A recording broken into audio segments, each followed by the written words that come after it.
Welcome again to KKP!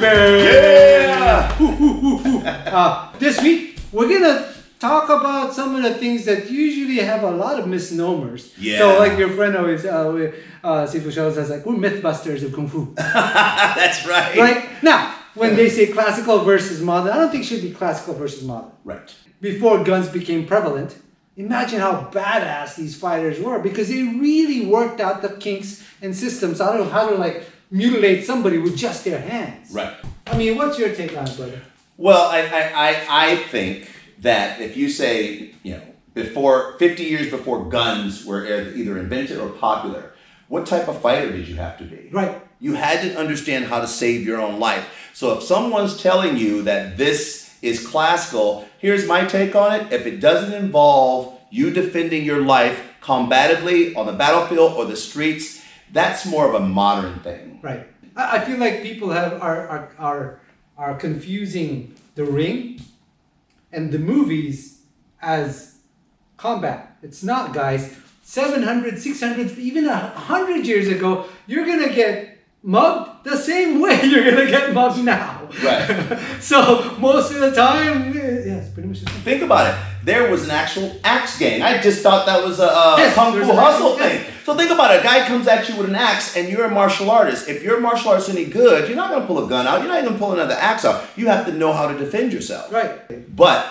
my thing is people like, oh, do you guys do classical? See, my take on classical, when I was 12 and 13, 14 training in classical, it was fighting. Right. It was fighting, and then you got to movement that made the fighting make more sense. Right.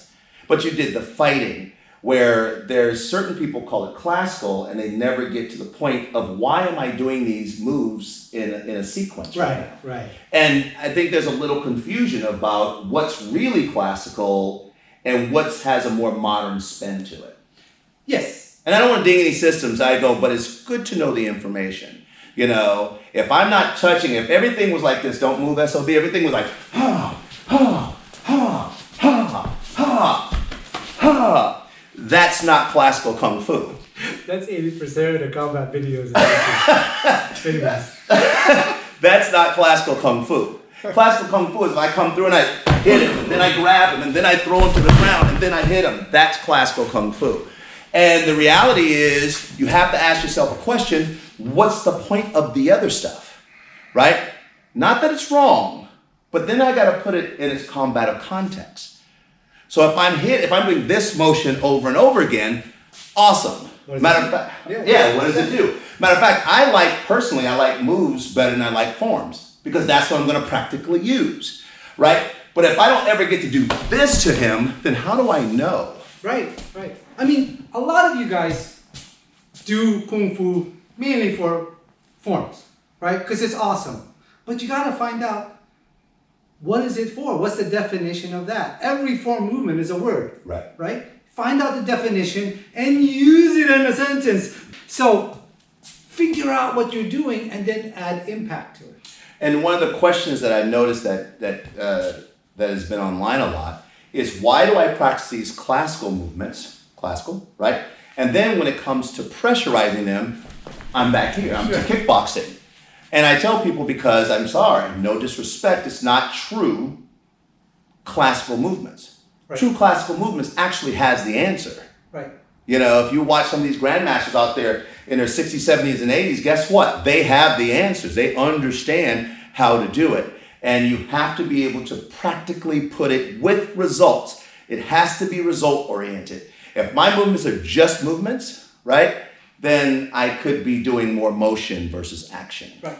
And that's why when you see martial arts like American boxing, kickboxing, stuff like that, their practice, their forms are exactly like they're fighting. That's why they're so good at it. When you guys do all your forms and here and all that stuff, and then when you start fighting, you're doing this. Dun, dun, dun, dun, dun, dun, dun. It's like what I always say, you're learning Chinese, but then you're fighting Spanish. There's nothing wrong with this, but your art should look like that even without the fighting, right? Yeah. So if your art is this, here, And here, it should also be like that, right?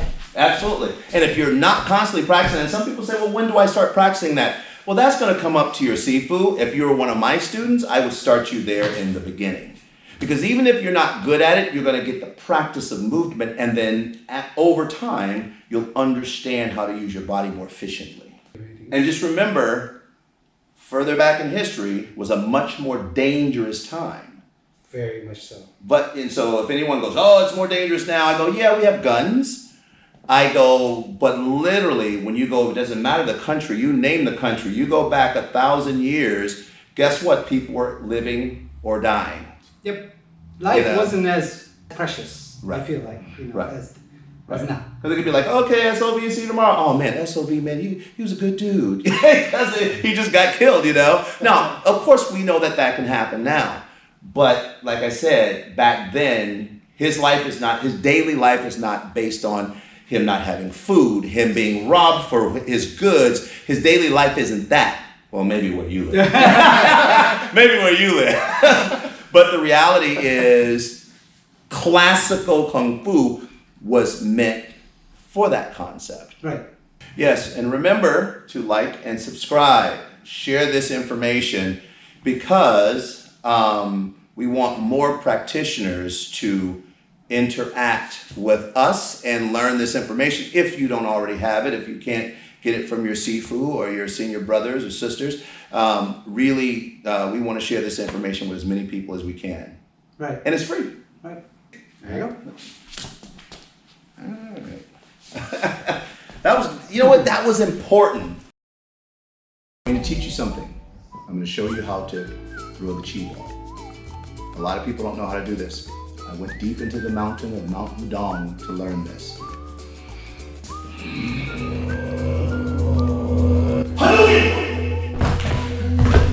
Gotta smile.